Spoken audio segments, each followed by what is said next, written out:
वैसे एक बात पूछो, तुम लोगों ने लास्ट फ्राइडे का वीडियो देखा था? जिन लोगों ने क्लास अच्छा से अटेंड नहीं कर पाया, देखा था?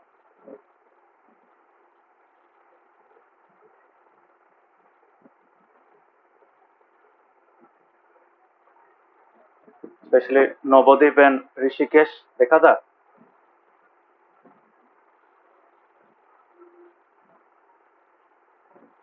हेलो? पूरा नहीं किया? तुमने देखा ही नहीं? ऋषिकेश यू ऑल्सो, बिकॉज मैं देख सकता हूँ, मेरे यहाँ पे नो व्यूज दिखा रहा है, ठीक है? तो नो व्यूज मतलब तुम लोगों ने एक भी नहीं देखा। तो वो वाला वीडियो देखना। हाँ, क्यों बोल रहा हूँ? बिकॉज उस वाले वीडियो में थोड़ा सा इंपॉर्टेंट चीज मैंने समझा है, वो आज हो सकता है नहीं भी समझा सकता, because today's episode will be slightly different from that day, from that class. Okay, तो उस क्लास में पढ़ोगे तो it is all about this experiment. ये जो एक्सपेरिमेंट दिख रहा है ना, इसके बारे में होगा। समझ में आ रहा है? तो वो वाला वीडियो देखना। नवदीप, ऋषिकेश कहाँ आ गए?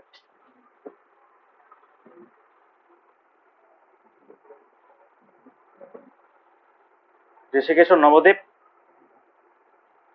20 जुलाई का जो वीडियो है वो देखना। हाँ, फिर से।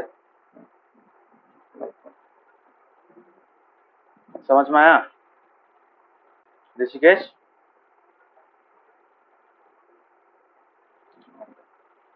तुम लोग वीडियो देखना, मैं देता हूँ, तुम लोग के लिए देता हूँ, तो ऑब्वियसली देख लेना। बिकॉज ऋषिकेश उस दिन बहुत थोड़ा सा पार्ट तुम्हारा स्किप हुआ था ड्यू टू कनेक्शन इश्यूज, तो वो वाला देखना। Okay, so today's class will be quite different. तो आज मैं पढ़ाऊंगा direct first law of motion क्या है, फर्स्ट से, ठीक है? I prepared some notes for you, थोड़ा सा समझना। हाँ, आज का क्लास बहुत सिंपल होगा, इतना टफ नहीं होगा, but I will only explain first law ही आज, ज्यादा कुछ नहीं पढ़ूंगा, फर्स्ट लॉ ही पढ़ूंगा। सो फर्स्ट लॉ क्या बताता है, जस्ट अंडरस्टैंड। ओके, किसी को कोई समझने में दिक्कत हो रहा है तो मुझे बोलना, हाँ, इमीडिएटली पूछ लेना, बिकॉज ये चैप्टर थोड़ा सा क्रिटिकल है और बहुत इंपॉर्टेंट चैप्टर है। Clear everyone?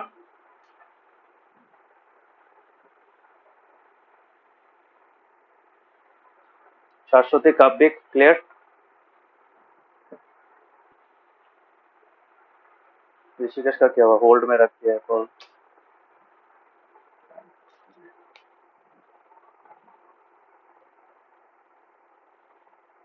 हाँ पता है, चलो को तो होल्ड से बाहर आना।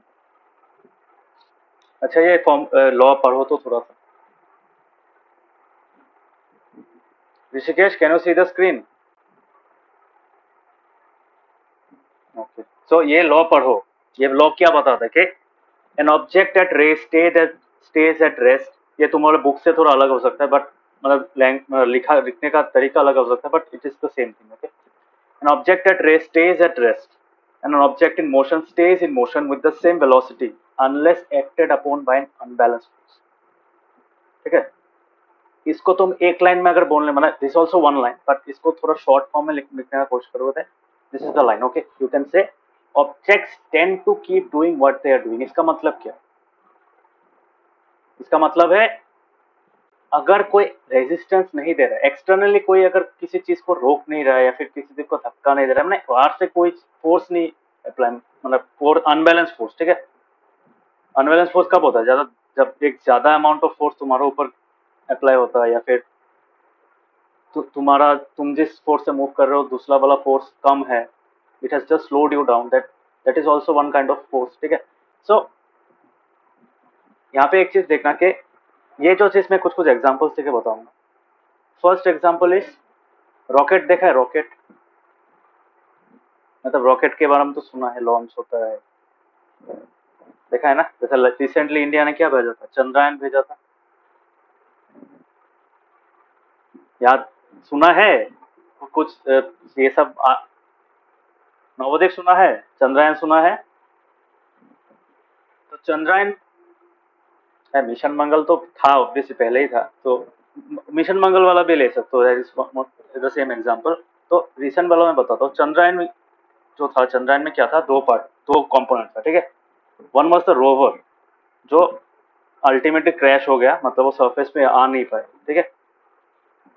but the other part of Chandrayaan is still moving around the moon. ठीक है, समझ में आ रहा है? वो जो सैटेलाइट की तरह घूम रहा है, ठीक है, अभी भी।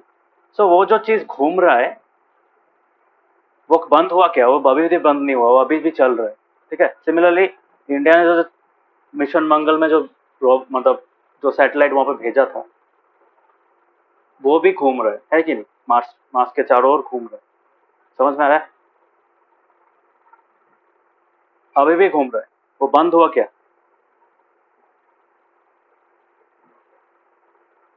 Did it stop? समझ में आ रहा है क्या समझा रहा हूँ? सरस्वती, बंद हो गया क्या?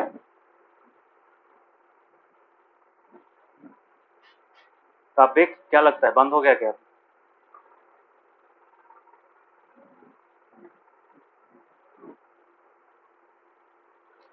यही तो बात है, उसमें पेट्रोल चाहिए ही। It is moving due to its inertia, ठीक है। सो इनर्शिया क्या होता है? इनर्शिया, देखो इस एग्जाम्पल फिर से।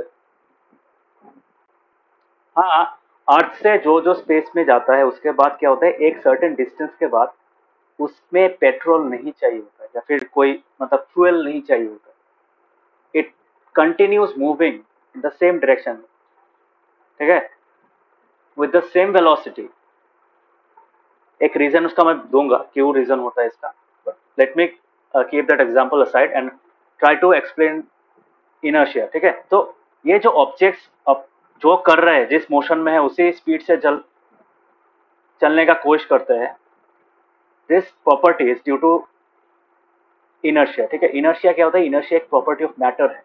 Matter means anything that is part of the universe. तो यूनिवर्स में जो भी कुछ है, गैसियस स्टेट में है या फिर तुम्हारा सॉलिड में है, हम लोगों ने ऑलरेडी पढ़ा है ये चीज, है कि मैटर सराउंडिंग्स में, मैटर इन सराउंडिंग्स पढ़ा है ना। उस चैप्टर का नाम क्या था, चैप्टर 1 का क्या था सरस्वती? चैप्टर 1 का नाम क्या था? भूल गया। हाँ, मैटर इन सराउंडिंग्स। तो मैटर इन सराउंडिंग्स में हम लोगों ने पढ़ा मैटर क्या होता है। Matter is anything that has mass and occupy space, है कि नहीं? सो I can consider each and everything, each and every component on the in the universe as mass, as matter. Sorry, mass नहीं, matter बोल सकता हूँ। Planets, stars, humans, satellites, everything, मतलब जो भी है, rocks, minerals, जो भी है, can I call each of them matter, है कि नहीं? हाँ, so उसी मैटर का मतलब कोई भी चीज का इनहेरेंट प्रॉपर्टी होता है कि जब तक उसमें कोई एक्सटर्नल फोर्स ना आए, मतलब वो एक्सटर्नल फोर्स एक्सपीरियंस ना करे, तब तक वो जो जिस स्टेट में जा रहा है, जिस स्टेट ऑफ मोशन में है उसमें ही रहेगा। अगर उसका मोशन जीरो है, अगर मतलब वो रेस्ट में है, वो रेस्ट में ही रहने का कोशिश करेगा, ठीक है। और वो अगर मोशन में है, मूव कर रहा है, तो उसका वेलोसिटी सेम रहेगा, ठीक है। That means it will continue to move with the same velocity. Velocity मतलब स्पीड एंड डायरेक्शन। डायरेक्शन भी चेंज नहीं होगा, स्पीड भी चेंज नहीं होगा, ठीक है। This is all due to what we call inertia. समझ में? तो इनर्शिया का डेफिनेशन क्या होता है? It is a natural tendency of every object to resist change in its state of motion, ठीक है। मतलब हर एक ऑब्जेक्ट का एक अपना नेचुरल टेंडेंसी होता है, ठीक है, जो अपने अंदर स्टेट ऑफ मोशन, अपना स्टेट ऑफ मोशन के अंदर चेंज रेजिस्ट करता है। रेजिस्ट मतलब चेंज आने नहीं देता है, ठीक है। मतलब मोशन सोचो 50 किलोमीटर पर आवर इन इस डायरेक्शन में जा रहा है। सो अगर कोई एक्सटर्नल फोर्स नहीं है, सोचो फ्रिक्शन, ग्रेविटेशनल फोर्स, ये सब सब तुमने हटा दिया, you have removed all the different unbalance forces, ठीक है। जो नेट फोर्स है, नेट फोर्स जीरो हो रहा है, एक्सटर्नल फोर्स उसमें कितना एक्ट कर रहा है? जीरो एक्ट कर रहा है। तो वो क्या करेगा?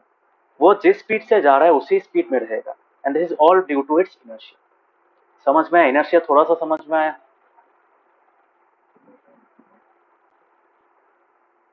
ऋषिकेश, नवोदीप, इनर्शिया समझ में आ रहा है? ये वर्ड बहुत इंपॉर्टेंट है। This is the first law. ये फर्स्ट लॉ का यही नेटवर्थ नहीं, नेट फोर्स। नेटवर्थ कहाँ पे बोला? नेटवर्थ कहाँ बोला? हाँ, नवोदय नेटवर्क कहाँ पे दिखा यहाँ पे, या फिर ऐसे ही पूछ रहे हो? हाँ, नेटवर्क मतलब कोई क्या, जैसे कोई बिजनेस है उसका कितना टोटल मतलब मार्केट वैल्यू कितना है, दैट इज कॉल्ड नेटवर्क। या फिर एक बिजनेसमैन है, उसका टोटल बिजनेस एसेट्स कितने रुपए का, दैट इज नेटवर्क। तो that is a separate thing.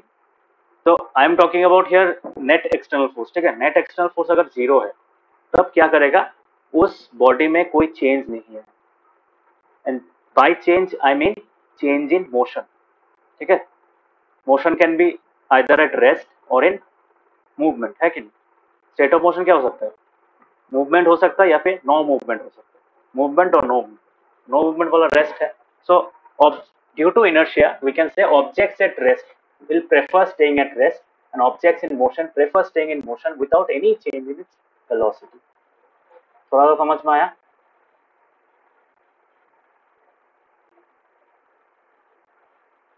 Rishikesh, नवोदीप, कापिक, थोड़ा सा समझ में आया?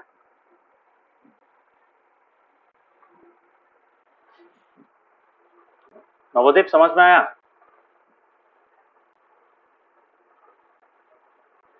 नवोदीप, मैंने बोला कि इनर्शिया जो है, इनर्शिया क्या होगा तुम्हारा, कोई भी ऑब्जेक्ट का एक टेंडेंसी होता है। ठीक है, नेचुरल टेंडेंसी होता है because it is made of matter. Tendency मतलब क्या होता है, जैसे you intend to do something, है कि नहीं? प्रेफरेंस, हाँ, इच्छा हो सको, एक नेचुरल इच्छा होता है हर एक चीज का। ठीक है, ऑब्वियसली एक नॉन लिविंग थिंग का इच्छा कैसे हो सकता है, उसका तो ब्रेन कुछ नहीं है। बट उसका जो एटम्स है, तो दो atoms ultimately form that object, है कि नहीं? कोई भी ऑब्जेक्ट में क्या होता है, एटम्स होता है। ठीक है, so the group of atoms has a natural tendency. ये जो मैंने लिखा है यहाँ पे प्रेफर लिखा है ना, प्रेफर। अबे नॉन लिविंग थिंग का प्रेफरेंस कैसे हो सकता है, वो सोच सकता है क्या? नहीं सोच सकता ना। So prefer I mean, by prefer I mean वो एटम्स क्या प्रेफर करते हैं। ठीक है, समझ में आ रहा है? Preference is in the way they behave. ठीक है, उसको मैं प्रेफरेंस बोल सकता हूँ। समझ में आया? सो जो नेचुरल टेंडेंसी होता है हर एक ऑब्जेक्ट का, वो क्या होता है, अपने अंदर का जो मोशन है, स्टेट ऑफ मोशन है, उसको रेजिस्ट करना, उसमें कोई चेंज आने से रेजिस्ट करना। ठीक है, जैसे मैंने एक एग्जांपल दिया था, अगर सोचो वर्ल्ड में फ्रिक्शन ना होता तब क्या होता।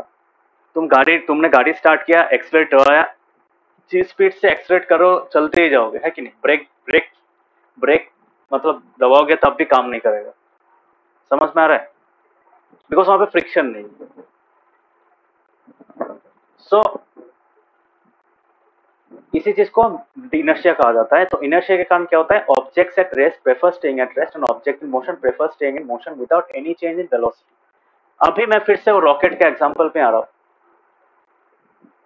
जब रॉकेट लॉन्च होता है क्या होता है, सोचो ये वाला हम लोग का अर्थ है, तो अर्थ का जो यहाँ तक एटमोस्फेयर होता है ना, सोचो एटमोस्फेयर वाला लेयर यहाँ तक है, अर्थ के चारों ओर एटमोस्फेयर वाला लेयर यहाँ तक है। सो रॉकेट को यहाँ से लॉन्च किया जाता है सरफेस से। रॉकेट क्या करता है, यहाँ पे गया, उसके बाद यहाँ पे गया, इस जगह में उसको पेट्रोल चाहिए, मतलब जो पेट्रोल नहीं, जैसे पेट्रोल कहाँ यूज करते हैं, वो लोग हाइड्रोजन फ्यूल यूज करते हैं ना। सो यहाँ पे उसको क्या चाहिए, फ्यूल चाहिए। क्यों? It is subjected to air friction, क्योंकि हम लोग का एटमोस्फेयर में बहुत हेवी अमाउंट ऑफ एयर रहता है, एंड दैट और इतना स्पीड से मूव करता है रॉकेट, इसके कारण क्या होता है, that requires huge amount of energy to resist the opposite flow. जो फ्रिक्शन होता है ना, सरफेस में फ्रिक्शन नहीं होता है, एयर में भी फ्रिक्शन होता है। ठीक है, सो एयर फ्रिक्शन क्या होता है, ऑपोजिट नीचे की तरफ होगा ना, वो ऊपर में तरफ जा रहा है, तो एयर फ्रिक्शन किस डायरेक्शन में होगा, इस डायरेक्शन में होगा। फ्रिक्शन इस डायरेक्शन में होगा, है कि नहीं? सो उसको अवॉइड करने के लिए क्या करना पड़ता है, टू कीप इट्स स्पीड, उसको स्पीड मेंटेन करने के लिए, फिर स्पीड बढ़ाने के लिए क्या करना पड़ेगा, it has to get external energy. तो एक्सटर्नल एनर्जी कहां से मिलता है, बाय बर्निंग फ्यूल। बट एक बार वो स्पेस में आ गया, स्पेस में मतलब एटमोस्फेयर के बाहर में आ गया, suppose the rocket is now here. ठीक है, सो यहाँ पे अगर रॉकेट आ गया क्या होगा, उसके बाद वो देखना पीछे वाला होता है ना, ऊपर में जब जाता है रॉकेट का पार्ट नीचे थोड़े थोड़े सेपरेट होने लगता है, देखा है ना?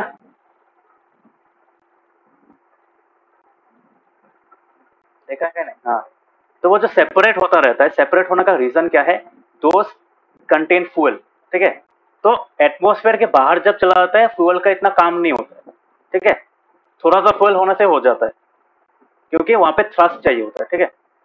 थोड़ा सा फट से जला देगा, एक प्रेशर निकलेगा, उस प्रेशर के कारण वो आगे पुश होगा, ठीक है। That is not the case when it is inside the atmosphere, ठीक है। अर्थ के एटमॉस्फेयर क्या, अर्थ के ग्रेविटेशनल फोर्स के अंदर जब रहता है वो काफी नहीं है, कॉन्स्टेंटली उसको फ्यूल बर्न करना पड़ेगा, बट यहाँ पे नहीं चाहिए। इसलिए most of the weight of the rocket जो लॉन्च के टाइम में था वो क्या होता है, सेपरेट हो जाता है, ठीक है, क्योंकि इतना सारा फ्यूल चाहिए नहीं। अभी ये जो रॉकेट जाएगा ना, ये सोचो यहाँ पे तुमने फ्यूल बर्न कर दिया, कोई फ्यूल वेल नहीं है, खत्म हो गया, तो वो क्या करेगा, वो जिस डायरेक्शन में जा रहा था, जिस स्पीड से जा रहा था उसी स्पीड से चलता रहेगा। क्यों बोलो तो, क्योंकि स्पेस में कुछ भी नहीं है, स्पेस इज वैक्यूम, बोल सकते हैं। से स्पेस में फ्रिक्शन होगा क्या, बोलो? Will space have friction? Navodeep क्या लगता है, स्पेस में फ्रिक्शन होगा? क्यों नहीं होगा? ऋषिकेश, फ्रिक्शन होगा क्या स्पेस में?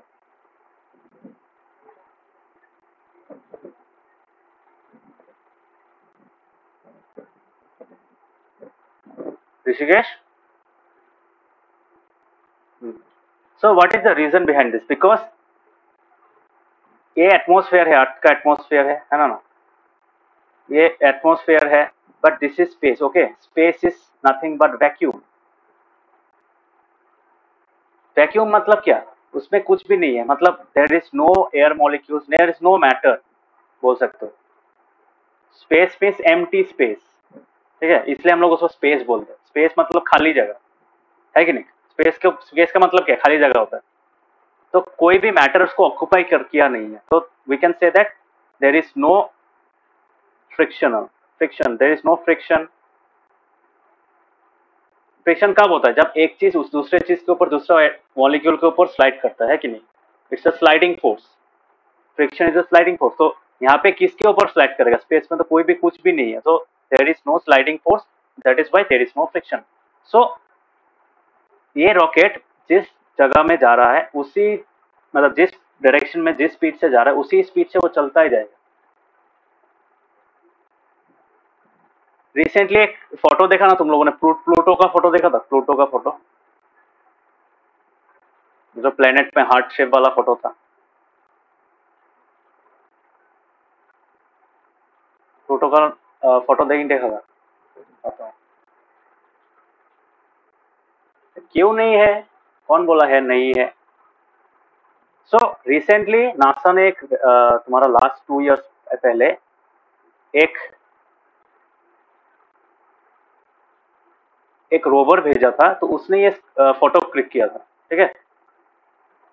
तो वो जो रॉकेट था वो अभी भी चलता ही जा रहा है, मतलब it has crossed our solar system also, but अभी उसके साथ कांटेक्ट नहीं हो पा रहा है, ठीक है, क्यों? इतना दूर में है, तो no communication is possible now. But this photo was actually clicked.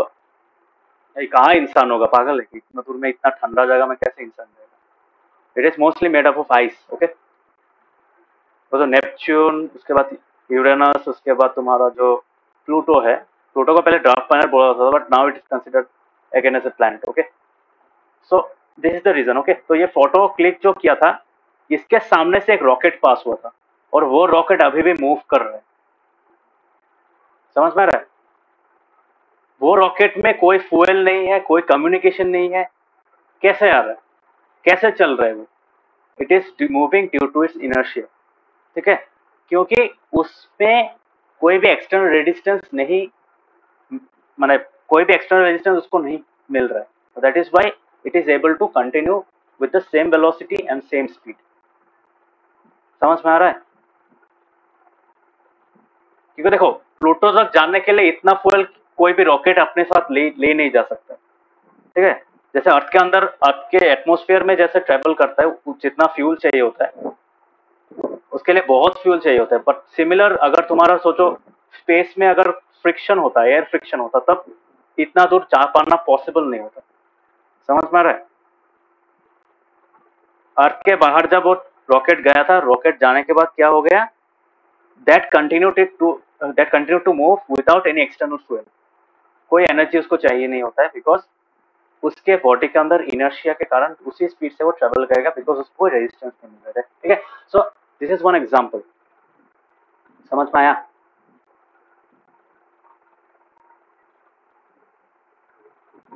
समझ में आया? सिमिलरली हम लोग जो सैटेलाइट्स लॉन्च करते हैं अर्थ से, वो क्या करते हैं, जैसे कम्युनिकेशन सैटेलाइट्स होता है। कम्युनिकेशन सैटेलाइट्स दिखाता हूँ कैसा होता है तुम लोग को, थोड़ा सा एग्जाम्पल।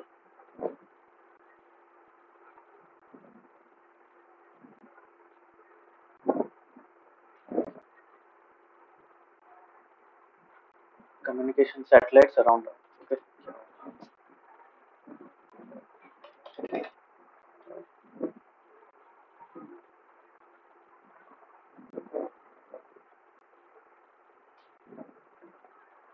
हाँ, ये जो सैटेलाइट्स घूमता है कि नहीं,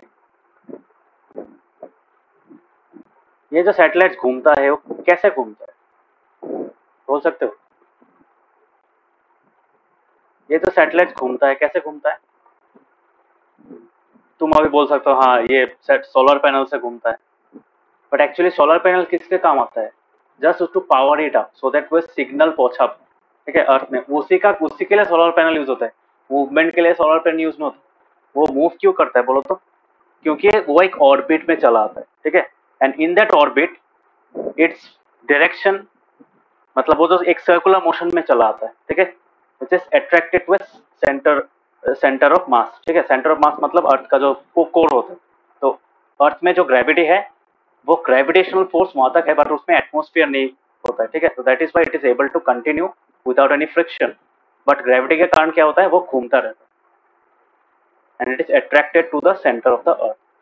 समझ में? So this is also one another case where inertia plays a very important role. एक बार ऑर्बिट में आ गया, उसके बाद क्या होगा, ऑर्बिट में आने के बाद वो सर्कुलर पाथ ही ट्रेवल करे।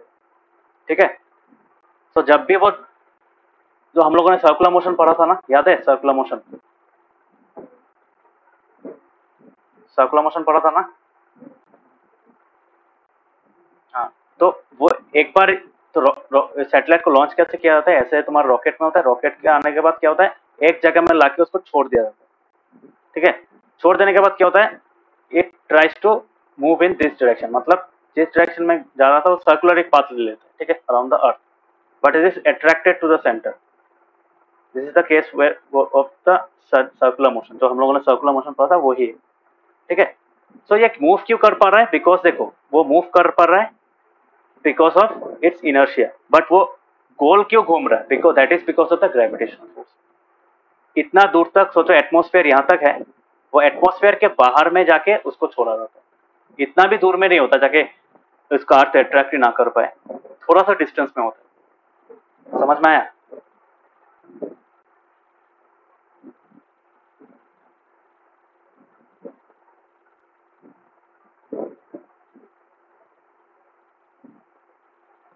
समझ में आया कि कंफ्यूजिंग है?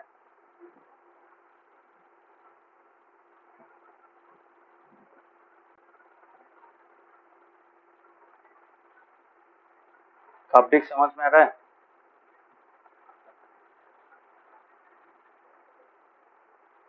सो दिस इज बिकॉज, तो ये मोशन जो है इसका, सो मोशन मूव कर रहा है, ऑब्वियसली ये मूव करना किस डायरेक्शन में कोशिश करेगा, it will try to move in this direction, but इस डायरेक्शन में जा नहीं पाएगा क्योंकि अर्थ इसको पुल कर रहा है। सो इट चेंजेस इस direction to this the curve. Okay, actual किस डायरेक्शन में, अगर सोचो फट से अर्थ का तुमने ग्रेविटी ऑफ कर दिया, तब क्या होगा, वो सीधा चला जाएगा ना, है कि नहीं? ये पढ़ा था हम लोगों ने ऑलरेडी, पढ़ा था ना, टेंजेंट डायरेक्शन में होता है, टेंजेंशियल डायरेक्शन में होता है। तो वही है। सो ये जो मूवमेंट है there is also because of inertia. तो इनर्शिया का ये है, और एक एग्जांपल में इनर्शिया का दे सकता हूँ तुम्हारा। सोचो एक गाड़ी में सोचो एक गाड़ी में ट्रेवल कर रहा है, कोई एक आदमी ट्रेवल कर रहा है। ठीक है, यहाँ पे एक आदमी ट्रैवल कर रहा है, ऊपर में तुम्हारा होता है ना जो कुछ कुछ गाड़ी का जो रूफ नहीं होता है, होता है ना, रूफ नहीं होता है, तो उस वो गाड़ी में क्या होता है, सोचो ये गाड़ी फुल स्पीड से जा रहा है, okay, this going at full speed, सोचो 50 किलोमीटर पर आवर में जा रहा है, suddenly it hits A wall. किसको हिट किया? Suddenly it hits a wall, गाड़ी रुक जाएगा, आदमी क्या होगा, बता पाओगे?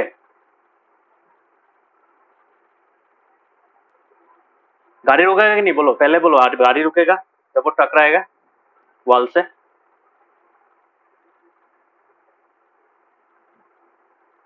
हाँ, पर वो आदमी क्या होगा, आदमी ऊपर से उड़ जाएगा, है कि नहीं?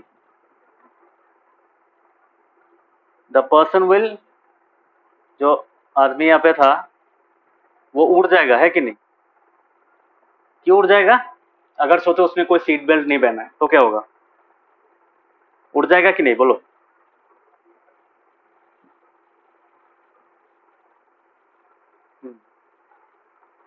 इसी कारण हम लोग सीट बेल्ट पहनते हैं, ताकि अगर गाड़ी सडन ब्रेक ले ले तो वी आर, मतलब ऐसा नहीं होना चाहिए कि अगर अगर रूफ वाला गाड़ी भी हो, सामने वाला विंडशील्ड तोड़ के बाहर ना निकल जाए, होता है ना, इसीलिए हम लोग सीट बेल्ट पहनते हैं। तो उसका रीजन क्या है?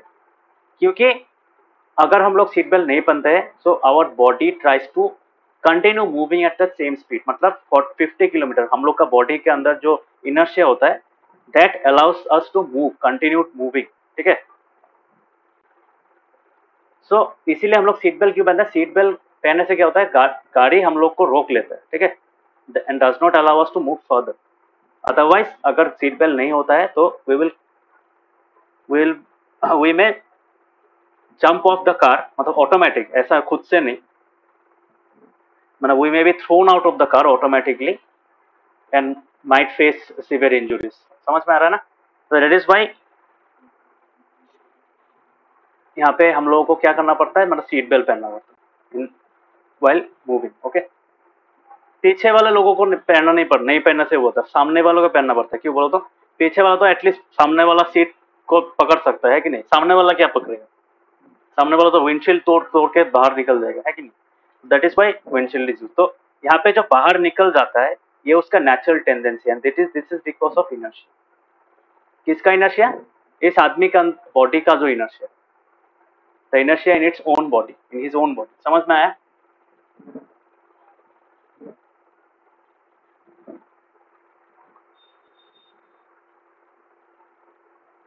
सबको समझ में आया?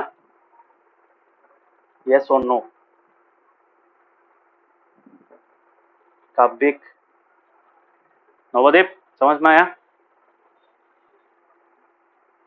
Okay, so these are some examples. सो यही तो है तुम्हारा इनर्शिया। तो इसी को प्रूव करने के लिए जो हम लोगों ने लास्ट क्लास में डिस्कस किया था, तुम्हारा गैलीलियो का जो एक्सपेरिमेंट था, गैलीलियो ने पहले बोला था कि हाँ, जिस मतलब उसने क्या किया था, सिंपल एक पहला वो वाला तो उस दिन समझा ही था तुम लोगों को। उसने क्या किया था, ऐसा दो इंक्लाइन प्लेन दिया था, ठीक है? इंक्लाइन प्लेन मतलब तुम्हारा ऐसा काट का प्लेन होता है, ट्रायंगुलर वाला, तो दो सरफेस होते हैं। तो what he did, he joined two inclined planes and rolled a ball from here, ठीक है? तो बॉल क्या हुआ, यहाँ तक गया, उसके बाद यहाँ तक गया, ultimately once it reached in this position, वो क्या किया, बॉल ने फिर से इस डायरेक्शन में जाने का कोशिश की, ठीक है? And it reach up to the same height नहीं भी होगा तो ऑलमोस्ट सेम हाइट में पहुंचना, ये जो हाइट हुआ ना इसको मेंटेन करने का कोशिश किया। Similar thing was observe when he change the height of the incline plane to a slightly longer one.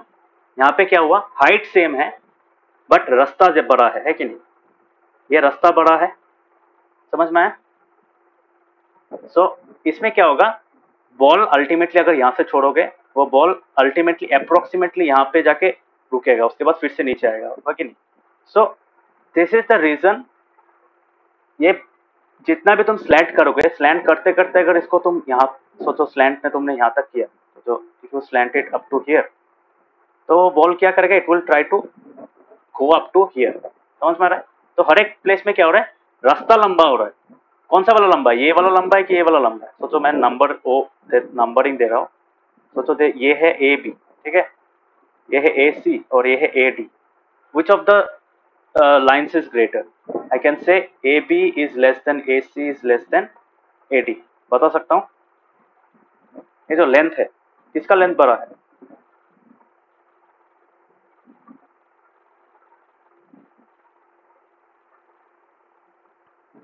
किसका लेंथ बड़ा है?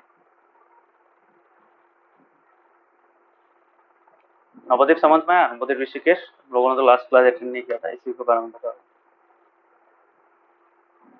नवदीप ऋषिकेश समझ में आया? और ये मैं नहीं बता रहा हूँ, ये गैलीलियो ने एक्चुअली एक्सपेरिमेंट किया था, and based on his experimental observations he concluded this thing के अगर ये बॉल में यहाँ पे मेटेलिक बॉल अगर छोड़ता हूँ यहाँ पे, it will continue to move to attain the same height, ठीक है, सेम हाइट रीच करने का कोशिश करेगा। अगर मैं यहाँ पे इस प्लेन को, मतलब यहाँ पे जो एंगल है, एंगल ऑफ इंक्लाइनेशन को घटाते घटाते, ऑब्वियसली ये वाला एंगल ऑफ इंक्लाइनेशन किसके बेसिस पे था, इस सरफेस के बेसिस पे था ना। सो ये जो एंगल है, मतलब ओ बी ए बी का जो एंगल है वो सोचो तुम्हारा 45 डिग्रीज है, तो ए सी का जो एंगल है वो कितना होगा, वो कम होगा, ए डी का एंगल और कम होगा। सो all these angles are smaller, are getting smaller and smaller। so ultimately small करते करते तुमने क्या किया, 0 डिग्री मिले हैं। 0 डिग्री मतलब फ्लैट सरफेस, मतलब ये सोचो एंगल ऑफ इंक्लिनेशन है तुम्हारा अप्रोक्सीमेटली 45 डिग्रीज, ये है तुम्हारा 30 डिग्रीज, ये है तुम्हारा सोचो 20 डिग्रीज। सो इस स्लोप इसका मतलब जो सेकेंड वाला जो प्लेन है, इंक्लाइन प्लेन है, उसको तुमने स्लोप घटाते घटाते क्या हुआ, इंक्लाइन प्लेन ही गायब कर दिया। इंक्लाइन प्लेन गायब करना मतलब क्या है, you can consider this as the straight path. तो वो क्या करेगा, वो स्ट्रेट पाथ में क्या करेगा, वो बॉल चलता ही जाएगा, है कि नहीं? बॉल यहाँ तक आएगा, उसके बाद यहाँ तक आने आने बॉल्स यहाँ पे जाएगा, यहाँ पे जाएगा, चलता ही रहेगा, है कि नहीं? ऑब्वियस एक पॉइंट पे जाएगा, बंद होगा। क्यों बंद होगा? Because many forces are acting on it. क्या क्या? एक फोर्स एक्ट कर रहा है, ग्रेविटेशनल फोर्स, है कि नहीं, और एक फोर्स एक्ट कर रहा है ऑपोजिट डायरेक्शन में, दैट इज फ्रिक्शनल फोर्स, है कि नहीं, और ये मैं बोल सकता हूँ इसका इनर्शिया। तो ultimately this forces are unbalanced, है कि नहीं? ये जो इस पॉइंट में फोर्स एक्ट कर रहा है, अलग अलग फोर्स एक्ट कर रहा है, दिस आर अनबैलेंस्ड फोर्स, है कि नहीं? इसमें क्या है, नॉर्मल जो इनर्शिया, या फिर तुम नॉर्मली बोल सकते हो उसका जो normal force, motion, this is direction of motion.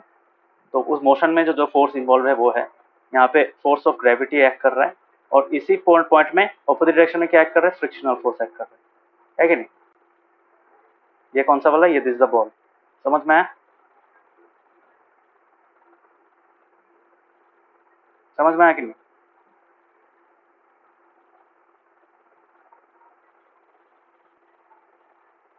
तो due to this two forces which are opposing forces, है कि नहीं, ये दो फोर्सेस क्या है, अपोज कर रहा है। किसको अपोज कर रहा है? मोशन को अपोज कर रहा है। Ultimately that is why the ball comes to rest. अगर सोचो पिक्चर में से मैंने ये दो फोर्सेस को हटा दिया, तब क्या होता? तब क्या होता? तब तुम्हारा ये बॉल चलता ही जाता, ठीक है, एक ही डायरेक्शन में, जिस डायरेक्शन में जा रहा था, जिस स्पीड से जा रहा था, उसी डायरेक्शन में चलता ही जाता। मानते हो कि नहीं, बोलो?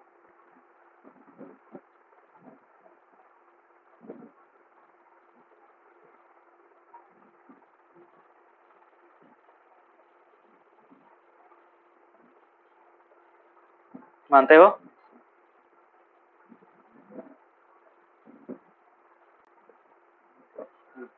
सो वो जो बॉल अपने आप से मूव कर रहा है, वो क्यों मूव कर रहा है, बता पा रहे हो? It is moving because of, मतलब अगर ये फोर्सेस नहीं होता, मतलब ये फ्रिक्शनल, ये फोर्स और ये फोर्स अगर मैं हटा देता, तब क्या होता तुम्हारा, इस बॉडी में कोई एक्सटर्नल फोर्स एक्ट नहीं करता, और it would have continued moving in the same direction with the same speed, and this is caused by the inertia in the body. Okay, so वो इनर्शिया क्यों होता है? बिकॉज मतलब गैलीलियो ने क्या बोला था, गैलीलियो ने बोला था कि अगर वो यहाँ पे जो सेम हाइट में रीच कर रहा है, तो उसका वही गोल है, ठीक है। तब इनर्शिया मतलब वर्ड जो इनर्शिया वर्ड है या फिर कॉन्सेप्ट इनर्शिया है वो तब तक नहीं था। तो उन्होंने क्या कहा कि अगर मैं प्लेन का स्लोप एकदम घटाते घटाते जीरो मतलब फ्लैट कर देता हूँ, मतलब पैरेलल टू द ग्राउंड कर देता हूँ, तब क्या होगा, it will continue to move for ever, है कि नहीं, टू रीच दैट हाइट, क्योंकि वो हाइट कभी अटेंड नहीं कर पाएगा। ये हाइट अटेंड कर पाएगा अगर सीधा चलता जाए? Will it be able to attend this height? Attend कर पाएगा? क्या लगता है, ये जो हाइट एच है वो अटेंड कर पाएगा?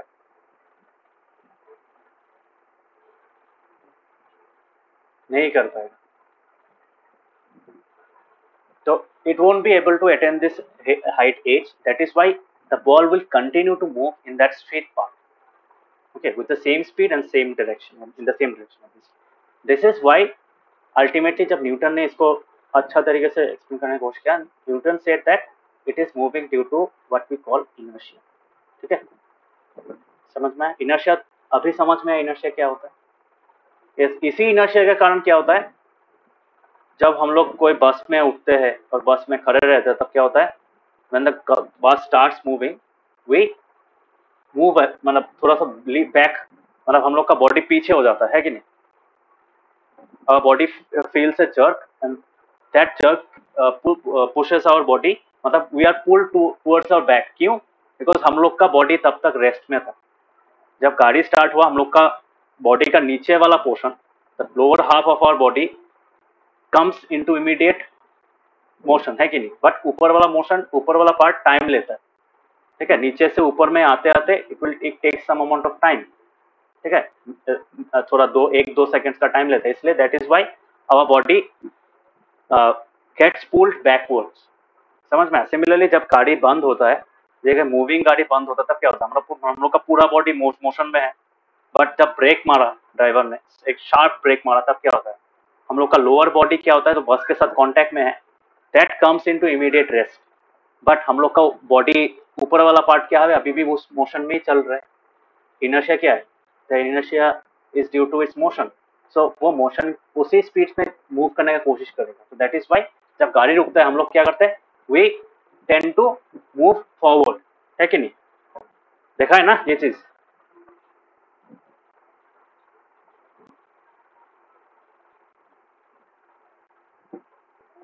एक्सपीरियंस किया है ये चीज?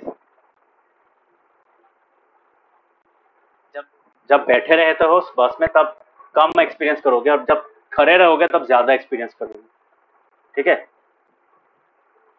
क्लियर हुआ?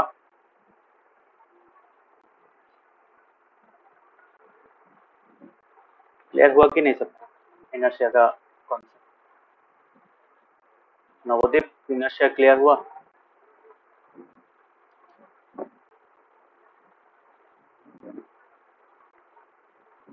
नवोदीप, इनर्शिया क्लियर हुआ?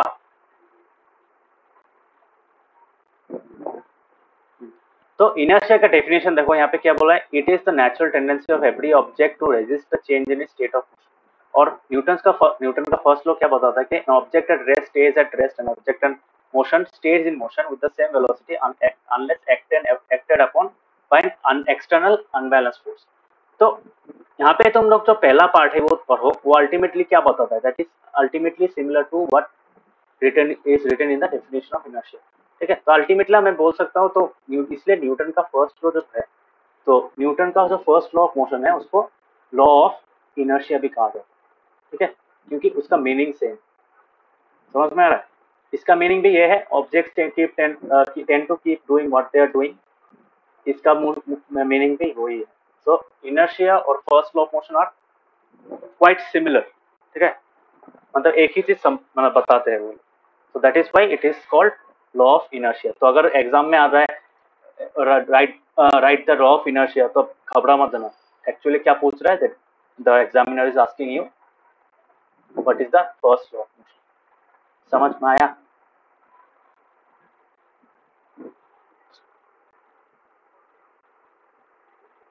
अदर्स समझ में आया? ओके। सो अभी इनर्शिया में इनर्शिया एक बार समझ में आ गया, so we will try to explain what is on what factors does inertia depend on. देखो इनर्शिया क्या है, इनर्शिया एक बॉडी का रेजिस्टेंस का एक फोर्स है, तुम रेजिस्टिव फोर्स बोल सकते हो, ठीक है, क्योंकि वो अपना मोशन का जो डायरेक्शन है या फिर मोशन का जो स्पीड है, मोशन का स्टेट चेंज करना नहीं चाहता, ठीक है, it provides resistance to that change and that is why inertia ultimately मैंने क्या बताया था, मैटर में होता है कि नहीं, और मैटर में क्या होता है, एटम्स होता है, एटम्स में क्या होता है, मास होता है कि नहीं। सो इनर्शिया को मैं डायरेक्टली मास के साथ रिलेट कर सकता हूँ, दैट इज एक जितना ज्यादा मास होगा एक ऑब्जेक्ट का, मतलब एक ऑब्जेक्ट में जितना ज्यादा एटम्स होगा उतना ज्यादा उसमें इनर्शिया है, उतना ज्यादा रेजिस्टेंस प्रोवाइड करेगा। फॉर एग्जांपल सोचो तुम्हारे पास एक बॉक्स है and this box weighs 50 kgs और सेम साइज का एक बॉक्स है, सेम साइज का, ठीक है, सेम साइज का बॉक्स है, बट बॉक्स में हल्का चीज है, हल्का सामान है, that is why it weighs around 20 kgs, kgs में लिखता है, केजी लिखता है, तो 50 kg और 20 kg, ठीक है। तो अभी मुझे बताओ, this is box A, okay, box A and box B. अभी मुझे बताओ, suppose we are pushing the box with, तो दो लोग पुश कर रहे हो, दो लोग पुश करने के बाद क्या होता है, you are applying 10 newton of force दोनों में, किसमें ज्यादा डिस्प्लेसमेंट आएगा बोल सकते हो। Suppose you are pushing the box for 3 seconds, यहाँ पे मैं तुम 3 सेकेंड्स के लिए यूज कर रहे हो, यहाँ पे भी 3 सेकेंड्स के लिए अप्लाई कर रहे हो, सेम 10 न्यूटन वाला, किसमें ज्यादा डिस्प्लेस, कितने, कौन सा बॉक्स ज्यादा डिस्प्लेस होगा, वो 3 सेकंड में ज्यादा डिस्टेंस कवर करेगा बोल सकते हो, बॉक्स ए और बॉक्स बी। अदर्स का बिग क्वेश्चन समझ में आया कि नहीं।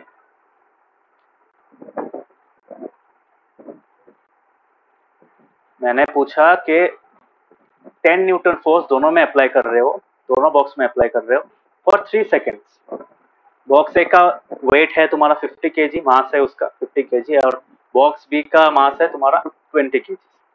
सो दोनों में same amount of force apply कर रहे हो, सेम टाइम के लिए कर रहे हो, एक ही समय के लिए कर रहे हो, किस कौन सा ज्यादा मूव होगा अपने जगह से, कौन सा ज्यादा, सोचो दिस इज द पोजीशन और फाइनल पोजीशन ये है,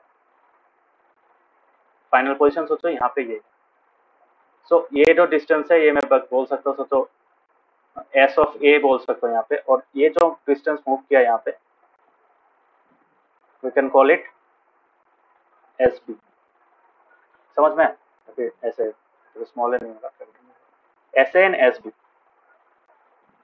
S A is the displacement in box A and S B is the displacement. अभी मुझे बताओ कौन सा ज्यादा होगा, एस ए ज्यादा होगा कि एस बी ज्यादा होगा, समझ में आ रहा है। अदर्स नवदीप ऋषिकेश क्या लग रहा है, कौन सा ज्यादा होगा, नवदीप कौन सा ज्यादा होगा। Yes, S B will be greater, क्यों, बिकॉज ये हल्का है कि नहीं, हल्का चीज को पुश करने के लिए तुमको कम फोर्स चाहिए, या फिर सेम अमाउंट ऑफ फोर्स अगर दोनों जगह अप्लाई कर रहे हो, 10 न्यूटन में भी अप्लाई कर, मतलब दोनों बॉक्स में अप्लाई कर रहे हो, भारी चीज में भी अप्लाई कर रहे हो, हल्का चीज में भी अप्लाई कर रहे हो, तो हल्का वाला चीज ज्यादा दूर जाएगा, है कि नहीं? ज्यादा दूर तक ट्रेवल करेगा, ज्यादा दूर तक मूव करेगा। तो इससे हमको पता चलता है कि ये जो बॉक्स है दिस हैज मोर इनर्शिया बोल सकता हूँ, and this has less inertia, more नहीं, लेसर इनर्शिया बोल सकता हूँ।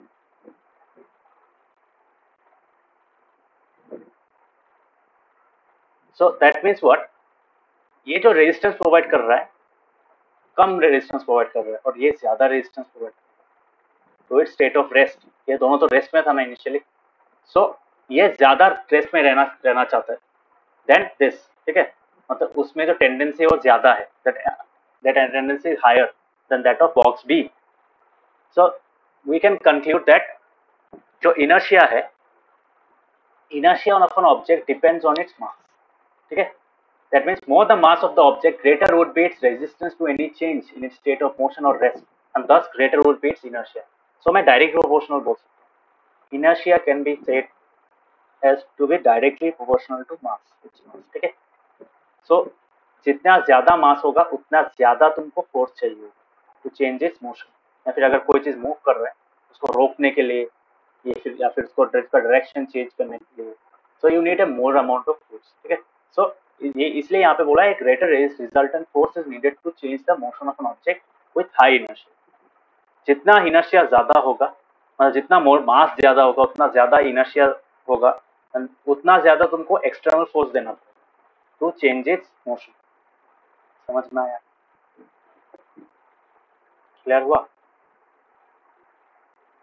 जैसे तुम्हारा एक एग्जांपल देता हूँ, और एक एग्जांपल है, सोचो एक बोट है तुम्हारे पास, ठीक है, suppose there is a boat, देखा है ना बोट ऐसा टाइप का,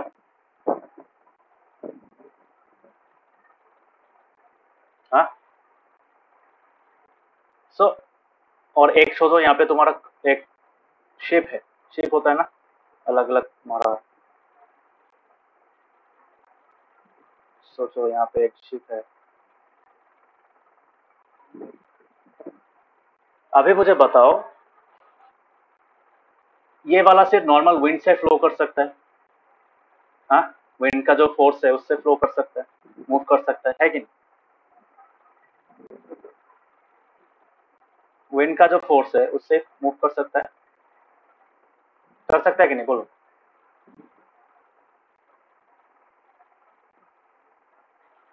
but can this ship move with the wind force?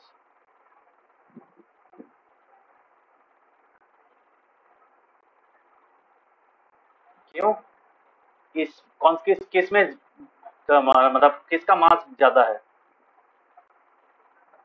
Mass of boat, हाँ obviously mass of boat is less then mass of ship, है कि नहीं? इसका मतलब क्या है, अल्टीमेटली शिप जो है, शिप को मूव करने के लिए तुमको फ्यूल बर्न करना पड़ेगा, है कि नहीं?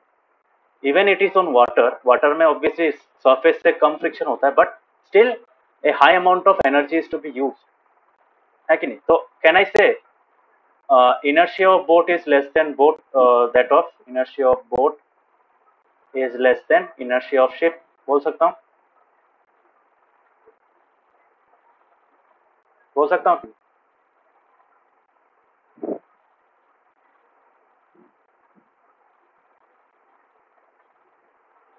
हाँ बोल सकता हूँ। नवोदय ऋषिकेश समझ में आ रहा है?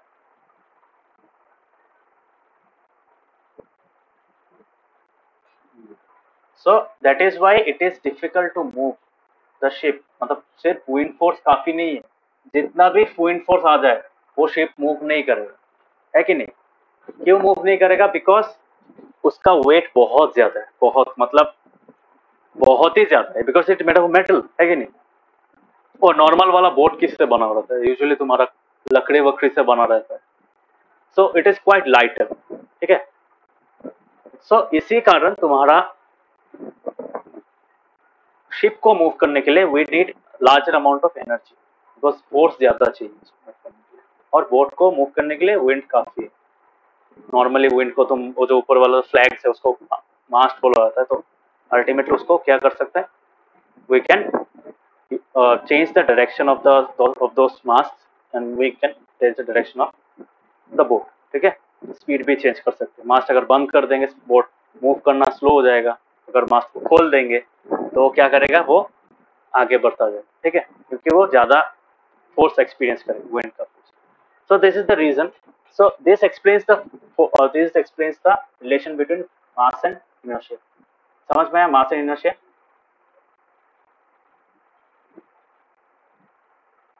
सो यही होता है, ठीक है। So ultimately greater resultant force is needed to change the motion of an object with high inertia, ठीक है।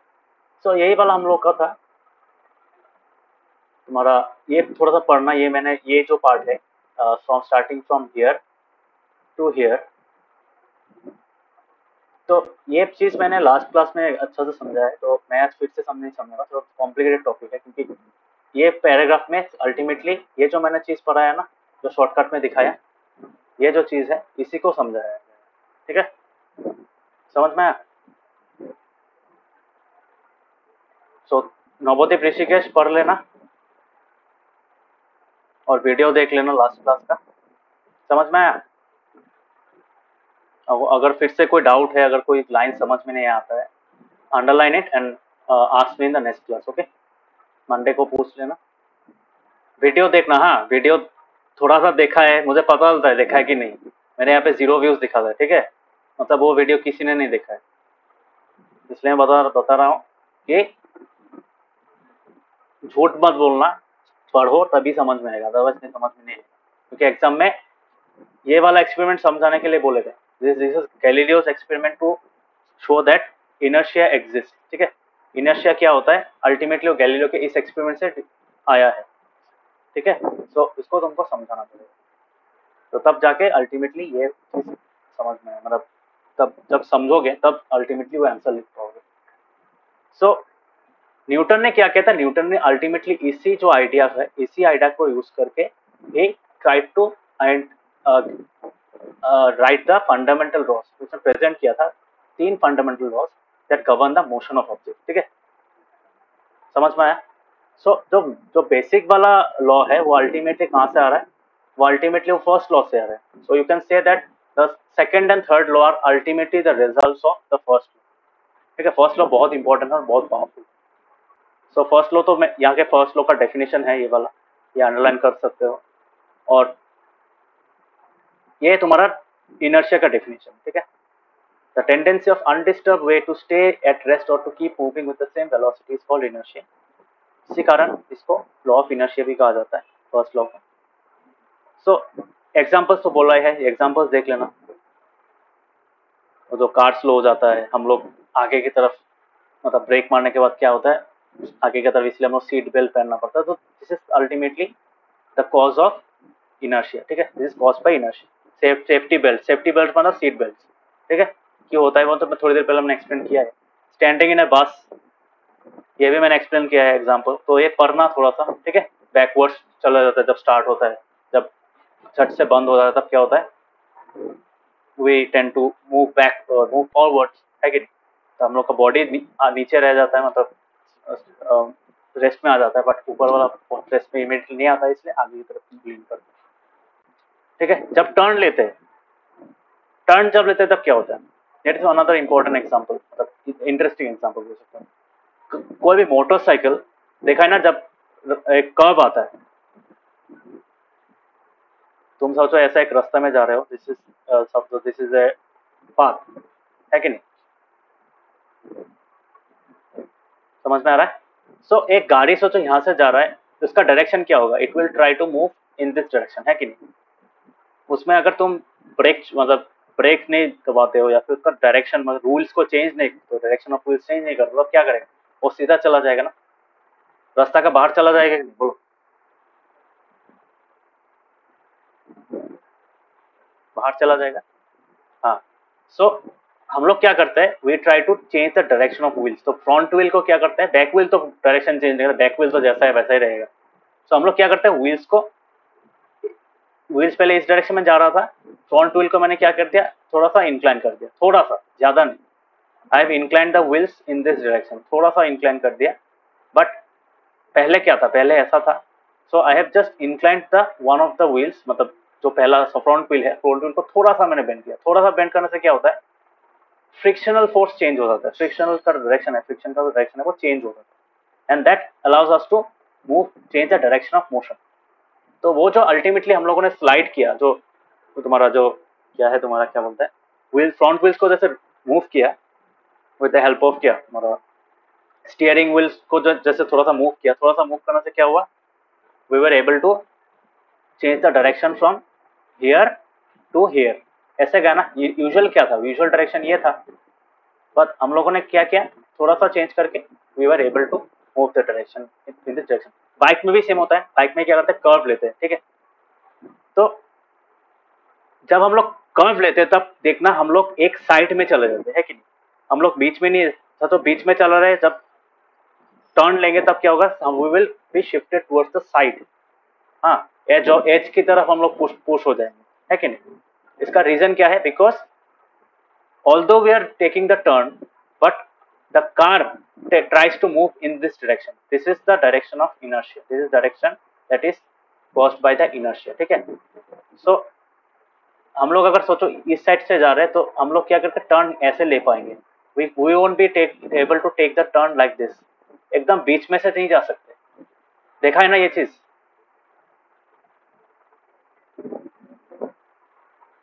देखा है, एक्सपीरियंस किया है कभी।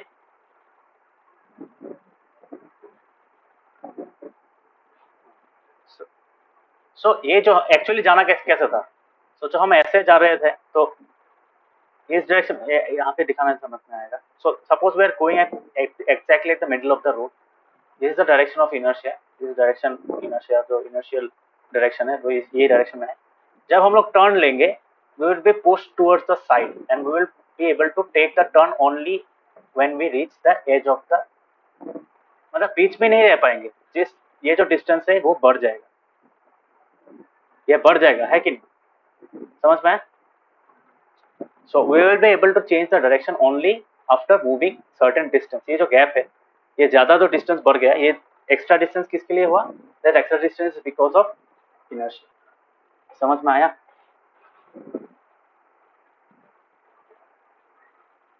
नवोदय ऋषिकेश समझ में आया।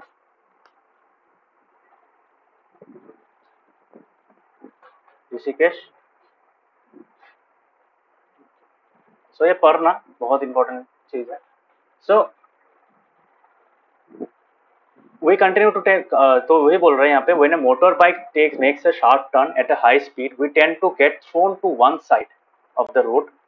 This again can be explained on the basis of the law of inertia. We tend to continue in a straight line motion. Again, when an unbalanced force is applied by the engine to change the direction of motion, obviously steering wheel जैसे change किया है, we slip to one side of the seat due to its inertia of motion of our body, ठीक है। तो हम लोग का body भी क्या है अल्टीमेटली, देखा है ना कैसे, तुम्हारा रेसिंग कार से अगर दिखाऊं मैं, तो बाइक वाला को क्या बोलता है,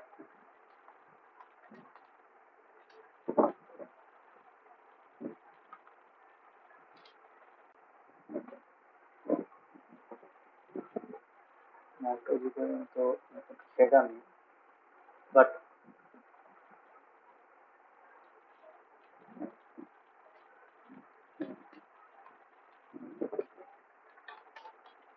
एक्चुअली हम लोग अगर मोटरसाइकिल शॉर्ट टर्न अगर देखेंगे, यहाँ पे तुम्हारा बॉडी क्या होता है, बॉडी थोड़ा सा ऊपर में चला जाता है, ठीक है। यहाँ पे अलग चीज है ये, मतलब यहाँ पे हम लोग ये सीधा है, बट अल्टीमेटली तुम्हारा बॉडी क्या करेगा, ऊपर की तरफ हो जाएगा, मतलब थोड़ा सा बेंड होगा, ठीक है। मतलब जिस डायरेक्शन में थे उस डायरेक्शन में जाने का कोशिश करें, जैसे एग्जाम्पल में जा रहा था। बट ओवरऑल मैं क्या बता रहा हूँ कि थोड़ा सा हम लोग क्या करेंगे, we will slip to one side of the seat, ठीक है। जब हम लोग टर्न लेते हैं क्या होता है, हम लोग जिस डायरेक्शन में जा रहे थे उसी डायरेक्शन की तरफ रहना चाह रहे थे, तो जब टर्न लेते हैं टर्न की तरफ हम लोग का बॉडी नहीं जाएगा, ऑपोजिट साइड में हम लोग का बॉडी थोड़ा सा मूव करेगा, ठीक है। We will slip to one side of the seat, समझ में आया। सो ये एक एग्जांपल है। दिस इज अनदर एग्जांपल, ये जो स्ट्राइकर, जो हम लोग इसको क्या बोलते हैं, हम लोग बंगाली में उसको क्या बोलते हैं, इसको क्या बोलते हैं इंग्लिश में, ये जो पैटर्न होता है, कैरम, बहुत दिन कैरम नहीं खेल रहे, वो जो स्टैक होता है ना, सब सब कॉइन्स एक के ऊपर एक रहता है, तो क्या बोलता है, क्या फॉर्मेशन बोलते हैं उसको, काबिक, ऋषिकेश क्या फॉर्मेशन बोलते हैं,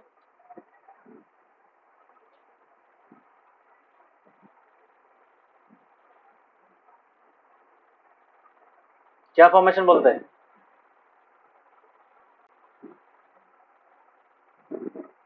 हेलो, सुनाई दे रहा है, किसी को कोई आइडिया है तो क्या बोलते हैं।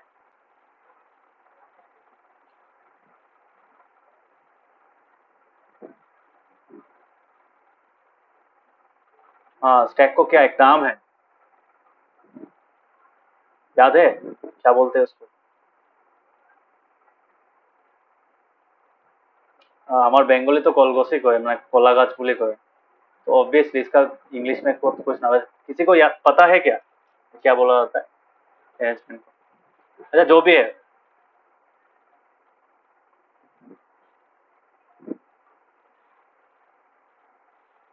हाँ, बनाना ट्री तो डायरेक्ट ट्रांसलेशन हो जाता है ना, बनाना ट्री डायरेक्ट ट्रांसलेशन हो जाता है, इसलिए अच्छा जो भी है, मतलब अगर उस फॉर्मेशन में रखोगे तो you can move the bottom most coin without the other coins falling apart, ठीक है, मतलब सेम पैटर्न में रहेगा, just you will be able to displace one of the,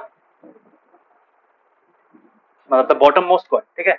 और एक होता है ना वुड वाला जो होता है, जो बहुत सारा वुड एक साथ में स्टैक कर लेता है और नीचे से एक एक को हटाना पड़ता है, उसको क्या बोला जाता है? जेंगा या कुछ बोलते हैं शायद। देखा है कभी वो गेम, देखा है? वो ऊपर में बहुत सारा होता है, एक एक के पीस करके हटाना पड़ता है, बहुत स्पीड से हटाना पड़ता है, नहीं तो पूरा ऊपर वाला चीज खिड़ जाता है। देखा है वो गेम, देखा है कभी? इसका नाम क्या है, याद है? जेंगा ही बोल रहे हैं उसको। हाँ जेंगा ही बोल रहे हैं, yes yes yes yes, Jenga, yes Jenga game. देखा ये चीज, जेंगा टावर होता है, ठीक है। तो जेंगा टावर में क्या होता है तुम्हारा, ऐसा टाइप का एक ब्लॉक होता है, ठीक है। So you have to remove one by one piece by, मतलब एक एक पीस करके निकालना पड़ता है, ठीक है। सो एक एक पीस करके जब निकालोगे, कभी कभार क्या होता है, you can almost move the bottom, ये जो नीचे वाला पीस है, तो नीचे वाले पीस को तुम डायरेक्टली हटा सकते हो अगर बहुत फास्ट अगर मूव करोगे। यूट्यूब में बहुत सारा वीडियोस है ऐसा। So the main goal is to keep the block intact, मतलब वो जो लंबा वाला ब्लॉक है, जो पैटर्न है, उसको सेम रखना पड़ेगा by moving the numbered blocks, ठीक है। समझ में आया? सो क्वाइट डिफिकल्ट गेम है।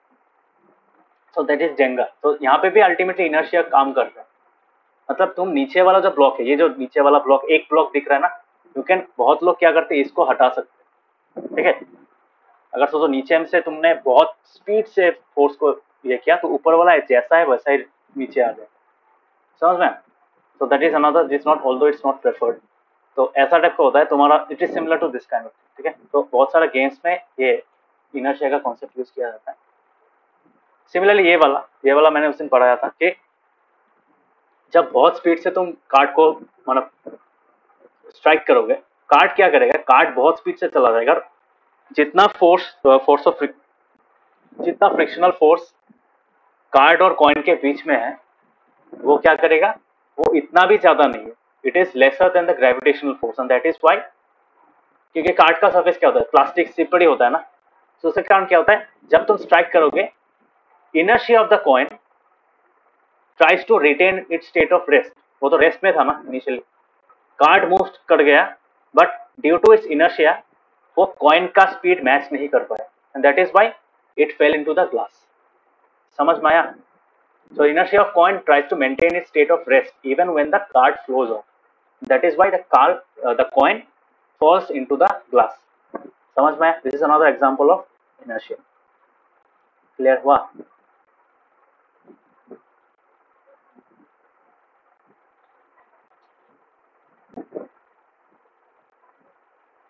Clear हुआ? Inertia clear हुआ सबको?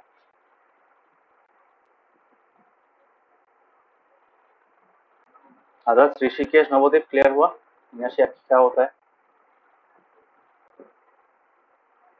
तो थोड़ा सा पढ़ना, हाँ, ये पढ़ के समझने का कोशिश करना, you will be able to understand, okay, because inertia ultimately first law of motion है, entire first law is based on inertia.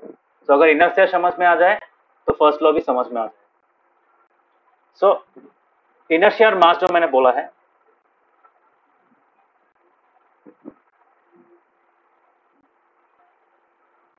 यहाँ पे और एक चीज दिया रखो यहाँ पे, हाँ।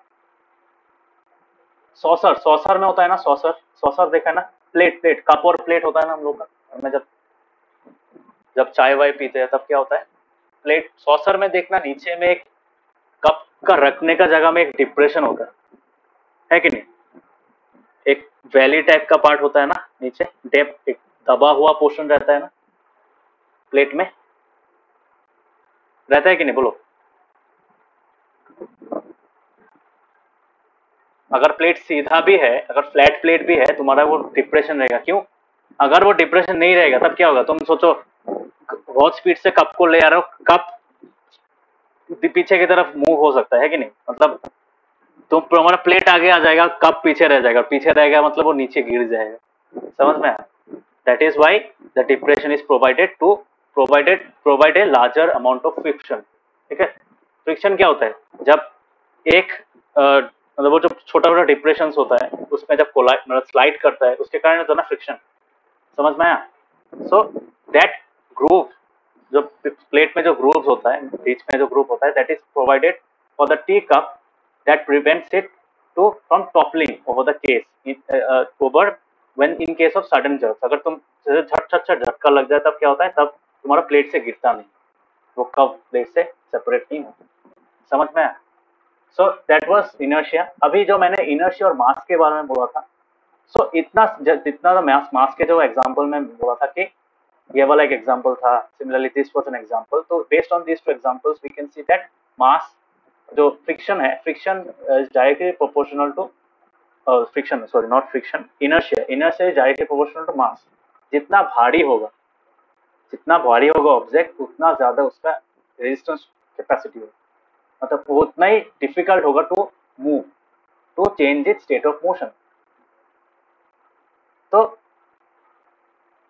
this property is applicable to all the objects in the universe and हर एक बॉडी में सेम इनर्शिया नहीं होता। इनर्शिया क्या होता है? इनर्शिया इज द कैपेसिटी, ठीक है, to resist, is the amount of resistance, है कि नहीं। हम लोग इनर्शिया को क्या बोल सकते हैं? I can say inertia as amount of resistance बोल सकता हूँ।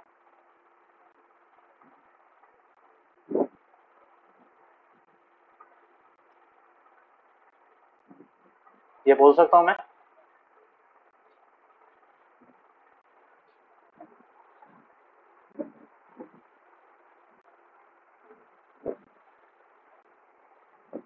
बोल सकता हूँ कि नहीं, बोलो। कैन आई से दिस? हाँ, सो जितना ज्यादा इनर्शिया होगा उतना ज्यादा रेजिस्टेंस होगा। So obviously we have seen that this depends on mass.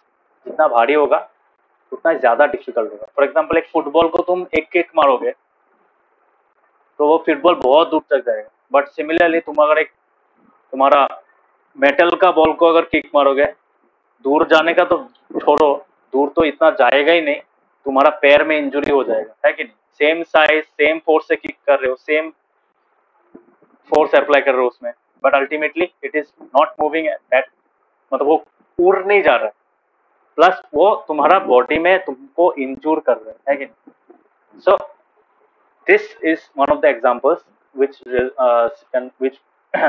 explains that based on the mass, यहाँ पे दो चीज हो रहा है ना। एक देखो यहाँ पे जब फुटबॉल को तुमने किक किया, फुटबॉल तो उड़ गया, बट वो जो मेटल का जो या फिर स्टोन को तुमने अगर किक किया तो स्टोन इतना दूर तक नहीं गया। तो इसका रीजन क्या है? इसका रीजन है इनर्शिया। और एक चीज है, जब तुमने फुटबॉल को किक किया तुम्हारे पैर में इतना मतलब चोट नहीं आया, है कि नहीं। खाली पैर से मारोगे चोट ज्यादा आएगा, जूता पहन के मारोगे नहीं आएगा। सो बट स्टोन को अगर जूता पहन के मारोगे तब भी आएगा। सो this is also explained in the third law. Third law में क्या बताता है?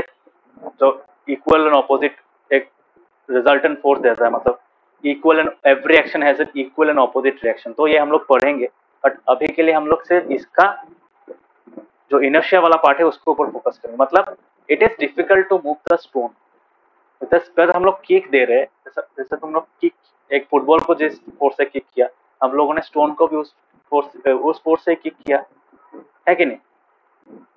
मतलब एग्जैक्टली नहीं भी हो सकता है, सेम अमाउंट में नहीं हो सकता, बट ऑलमोस्ट सिमिलर है, ठीक है। So almost similar force apply करने के बाद वो मूव नहीं किया, या फिर मूव करने से भी वो थोड़ा सा दूर गया, इतना उड़ उड़ के नहीं जा पाया। सो this is an explanation that जो स्टोन था, स्टोन में इनर्शिया ज्यादा है। क्यों ज्यादा है? बिकॉज उसका मास ज्यादा है as compare to the football. Because football में क्या होता है, फुटबॉल में बाहर वाला पार्ट लेदर होता है और अंदर में क्या होता है, अंदर में तुम्हारा हवा रहता है कि नहीं? स्टोन में तो हवा नहीं है ना। Football pen can be considered as a hollow thing, but stone is not a hollow thing, it's a solid thing, है कि नहीं? समझ में? कंप्लीटली सॉलिड है। क्लियर हुआ?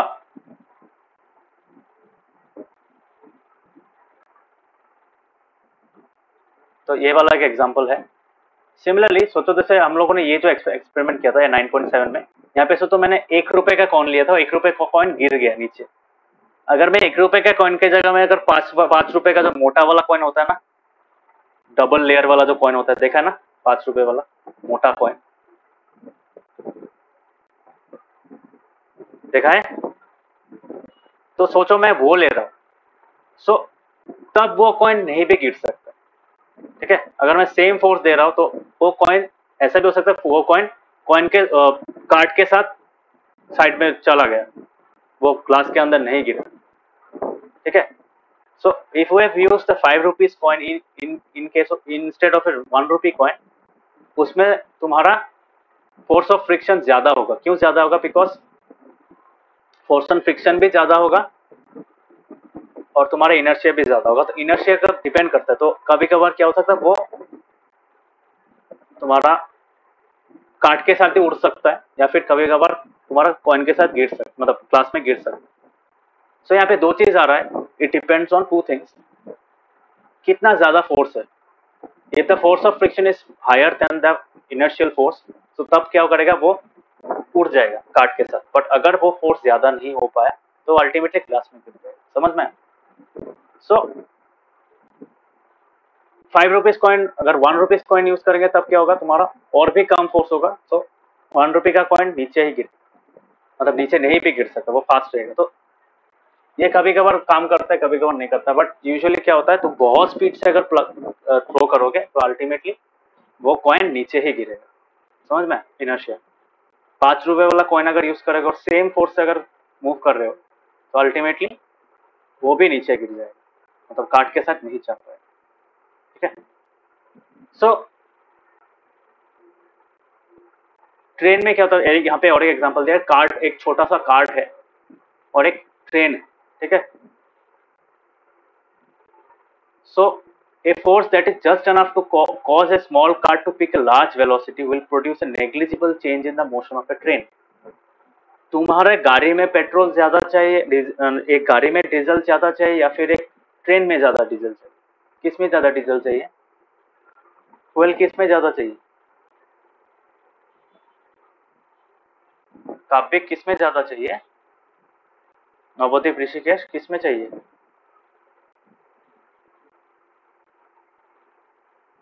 ट्रेन और कार्ट का बात कर रहा हूँ, तुम प्लेन का बात कर रहे हो।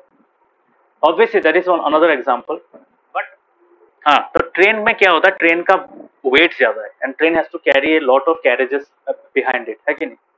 As oppose to a single car, अगर छोटा सा एक कार है या फिर एक कार्ट है, कार्ट तो और भी हल्का होता है, तो उसमें क्या होता है, फ्यूल कंजम्पशन कम होता है। क्यों फ्यूल कंजम्पशन कम होता है, मतलब हल्का वाला चीज में? Because fuel ultimately results is energy and that energy is used to move the car, that is to provide movement force. तो जिस फोर्स के कारण वो मूव करता है वो प्रोवाइड करने के लिए हेल्प करता है वो फ्यूल, ठीक है।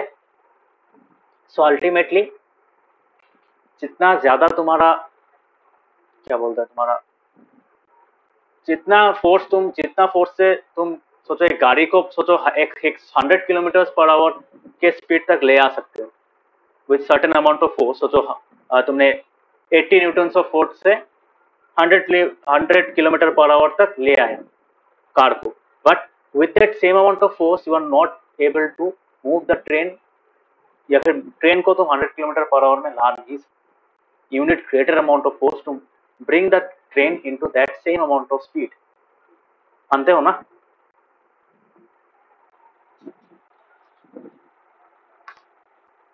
समझ में आया?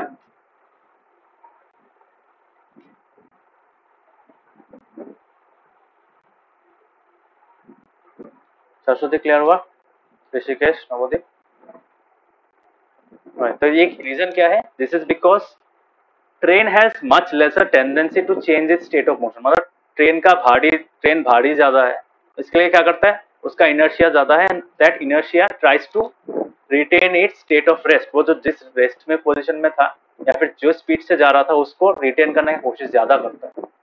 ठीक है, सोचो ट्रेन जा रहा था 20 किलोमीटर पर आवर में, तो 20 किलोमीटर पर आवर में रहने का कोशिश करेगा। उसको 100 किलोमीटर पर आवर तक लाने के लिए you need more amount of force then bringing a small cart which is at moving at 20 kilometre per hour to 100 kilometre. उसमें रेजिस्टेंस कम मिलेगा, that is why you need lesser amount of force to move it to 100 kilometre per hour. So यही रीजन। So train has more inertia than the cart. That is why heavier or massive objects offer larger inertia. ठीक है, so quantitatively हम लोग क्या बता सकते हैं कि inertia of an object is measured by its mass. जितना ज्यादा mass होगा उतना ज्यादा उसका inertia होगा. So we can say that inertia is the natural tendency of an object to resist the change in state of motion. मतलब ये line underline कर लो, हाँ. Inertia is the natural tendency. Inertia is the natural tendency of an object to resist a change in state of motion. The mass of an object is a measure of its inertia. तो simple भाषा में तुम बोल सकते हो जितना मास मतलब inertia होता है। मास किसके ऊपर डायरेक्ट डिपेंड करता है? इनर्शिया से, और मास के ऊपर। Inertia is direct dependent on मास। समझ में? ये जो मैंने डायरेक्टली प्रोपोर्शनल वाला चीज लिखा था, inertia is direct proportional to mass, इसका मतलब मास जितना ज्यादा होगा इनर्शिया भी उतना ज्यादा होगा, vice versa. Understood? First law of motion clear हुआ?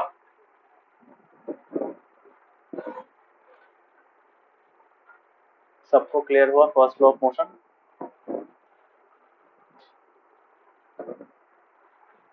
ऋषिकेश, नवोदीप क्लियर हुआ? तो तुम लोग एक काम करना, तुम लोग चैप्टर को एकदम पहले से यहाँ तक पढ़ना, okay? Till here, page number कौन सा वाला? 118। 118 जो first law of inertia, first law of motion है, तो फर्स्ट लॉ ऑफ मोशन तक पढ़ना from the starting of the chapter, okay? तो स्टार्टिंग ऑफ द चैप्टर से जब पढ़ोगे तब अल्टीमेटली समझ में आएगा। और लास्ट वाला क्लास का specifically Navodeep and Rishikesh try to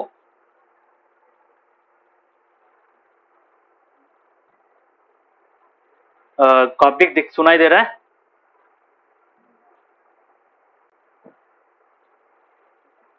copy सुनाई दे रहा है? Okay, so what you all do, you study the chapter from the very beginning, line by line पढ़ना और समझने की कोशिश करना। लास्ट क्लास और आज का वीडियो यूट्यूब में रहेगा, अगर कोई डाउट है तो वो भी देख लेना एक बार। तो till here, okay, page number 118, study till here, okay? यहाँ तक पढ़ना और पढ़ के समझने की कोशिश करना, ऑल द एक्टिविटीज इंक्लूडेड। क्यों बता रहा हूँ?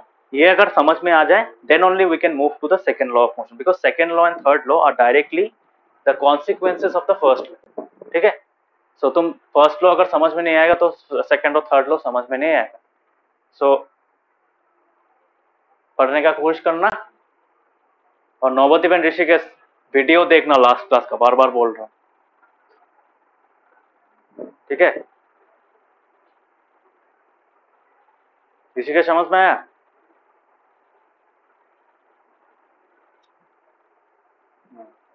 हाँ बोलो।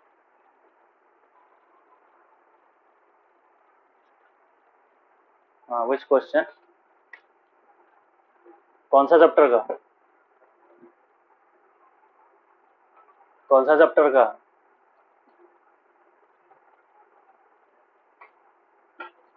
चैप्टर बताओ लो।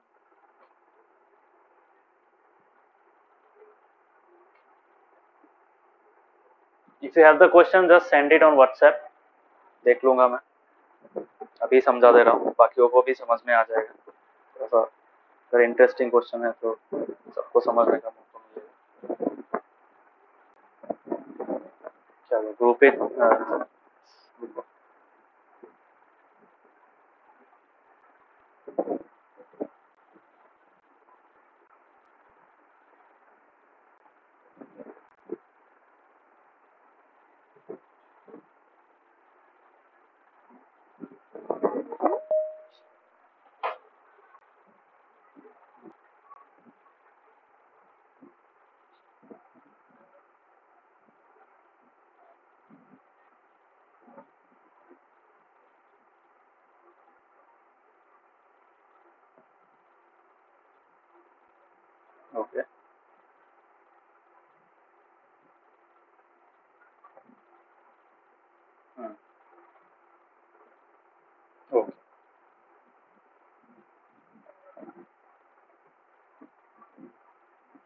ये मैं अभी नहीं समझाऊंगा बिकॉज इसमें मोमेंटम का कॉन्सेप्ट है, मोमेंटम का कॉन्सेप्ट नेक्स्ट पार्ट में आएगा, ठीक है।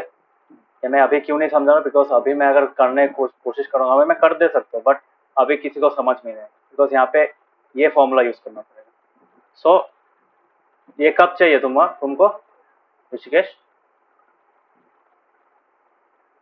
एक काम करना, तुमको क्या निकालना दिया है, चेंज इन मोमेंटम निकालना दिया है ना। हाँ तो इजी तो है, मास दिया हुआ है, मास यूज करना, वेलोसिटी और फाइनल वेलोसिटी और इनिशियल वेलोसिटी माइनस करना और जो टाइम टेकन है उसको तुम डायरेक्टली कर सकते हो, है कि नहीं। So you can find the rate of change of momentum using this formula, समझ में, M V minus M U by T, समझ में आया। क्या क्या निकालना दिया, एक्सेलरेशन निकालना दिया है ना, है कि नहीं। एक्सेलरेशन तो इजी है, एक्सेलरेशन कैसे निकालते हैं, final velocity minus initial velocity divide by time taken, acceleration निकल जाएगा, है कि नहीं। और क्या निकालना दिया है, और क्या निकालना दिया है, मैग्नीट्यूड ऑफ व्हाट,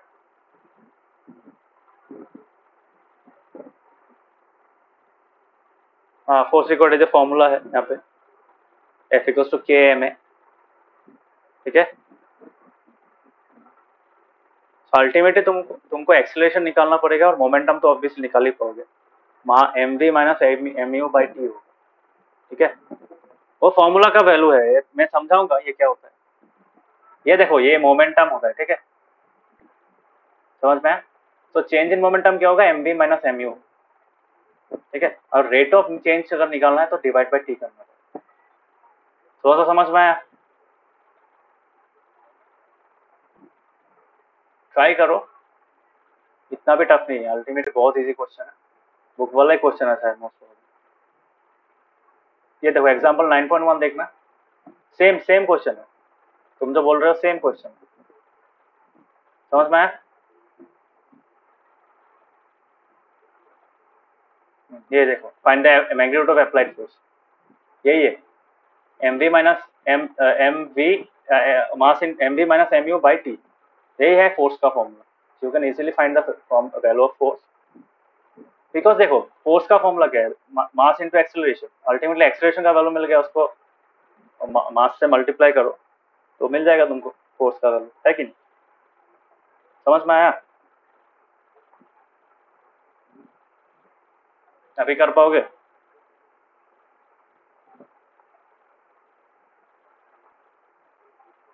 ट्राई करो, यही है, यही गिवन गिवन फॉर्मूला यही है। सो नेक्स्ट क्लास हम लोग second law of motion start करेंगे because second law of motion obviously will be using a concept called momentum, momentum क्या होता है नेक्स्ट क्लास में समझाऊंगा। सो इसके पहले इनर्शिया का कॉन्सेप्ट बहुत इंपॉर्टेंट है, समझना पड़ेगा। सो इनर्शिया और फोर्स का कॉन्सेप्ट समझना, तो starting from page number 100 and कौन सा वाला पेज नंबर है, 114 से लेकर 118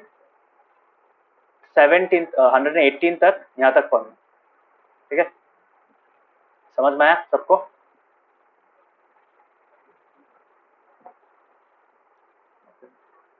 नवोदीप समझ में आया, and Navodeep and Rishikesh specifically YouTube का लास्ट क्लास लास्ट फ्राइडे का वीडियो देखना। और एक चीज बताता हूँ,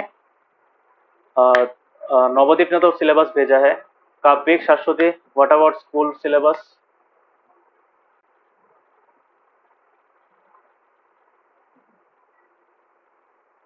काव्यिक syllabus math science, okay. Rishikesh no syllabus, Rishikesh syllabus दिया है स्कूल में, हाफ ईयरली तक कितना आएगा, एनुअल में कितना आएगा,